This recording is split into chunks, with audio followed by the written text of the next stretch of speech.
Use the key to unlock and open the control module door. Disconnect the power module.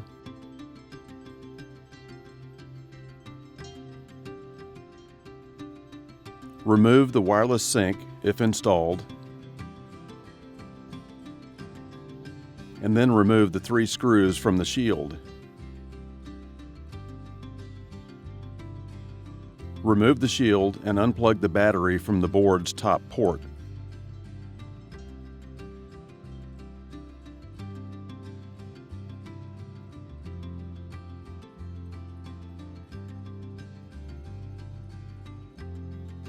Remove the 4 acorn nuts from the battery, and then remove the battery module.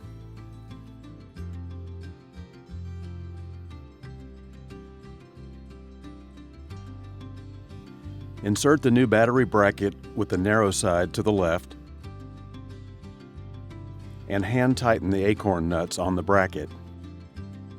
Place the new battery behind the bracket and tighten down all 4 acorn nuts.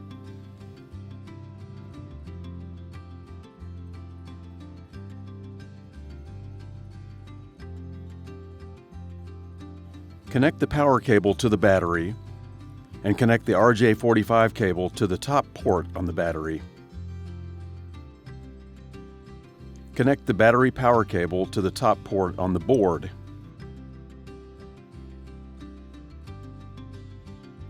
Disconnect the RJ45 cable from the wireless sync and move it aside. Unplug the serial cable from the side of the panel and move it away. Plug the thumb drive into the USB port on the left side of the board. Press the small reset button on the top left of the board. While holding this reset button, reach around to the other side of the detector and press the operate button. A red light will activate on the side of the board. Wait 15 to 20 seconds.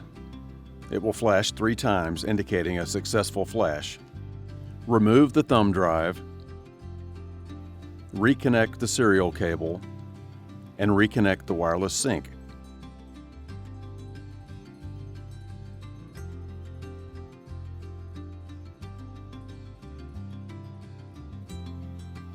Unplug the battery from the board to cycle the power.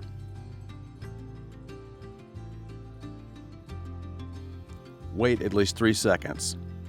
While you're waiting, reconnect the RJ45 cable from the battery to the wireless sync. Then plug the battery back into the board to complete the battery cycle. Replace the shield and the 3 screws. Be careful not to over-tighten them.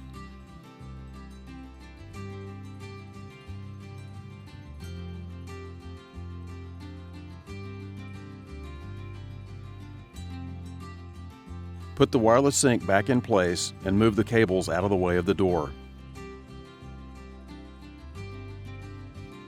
Connect the power cord from the panel to the power supply.